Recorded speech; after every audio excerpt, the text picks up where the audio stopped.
کیا لڑکیوں کی ایک خاص عادت کی وجہ سے جسم کا پچھلا حصہ بڑا ہو جاتا ہے؟ کیا آپ نے بھی کبھی یہ بات سنی ہے کہ لڑکیوں کی ایک خاص حرکت یا ایک خاص عادت چیز کھانے سے جسم کا پچھلا حصہ بڑا ہو جاتا ہے؟ سوشل میڈیا پر اس کے بارے میں بے شمار دعوے کیے جاتے ہیں، لیکن ان کی واقعی کوئی سچائی ہے؟ جی ہاں، آج کی ویڈیو میں ہم آخر تک اس راز سے پردہ اٹھائیں گے اور آخر میں بتائیں گے کہ وہ زیادہ تر لوگ بغیر تحقیق کے ایسی باتوں پر یقین کر لیتے ہیں، پھر یہی باتیں ایک دوسرے تک پہنچتی رہتی ہیں اور آہستہ آہستہ لوگ انہیں حقیقت سمجھنے لگتے ہیں۔ کچھ لوگ کہتے ہیں کہ یہ ورزش کی وجہ سے ہوتا ہے، کچھ کہتے ہیں کہ بیٹھنے کے انداز سے، اور کچھ کا دعویٰ ہوتا ہے کہ خاص غذا اس کی وجہ بنتی ہے۔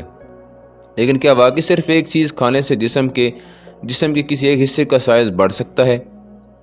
اب آتے ہیں اصل جواب کی طرف، جس کا آپ انتظار کر رہے تھے۔ بہت سے لوگ کہتے ہیں کہ مرغی زیادہ کھا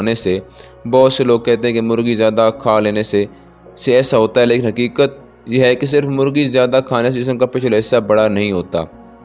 جسم کی ساخت پر کئی عوامل اثر انداز ہوتے ہیں، جیسے جینیات، مجموعی جسمانی چربی، ورزش اور طرز زندگی۔ اس لیے مشہور دعوے کو حقیقت سمجھنا درست نہیں۔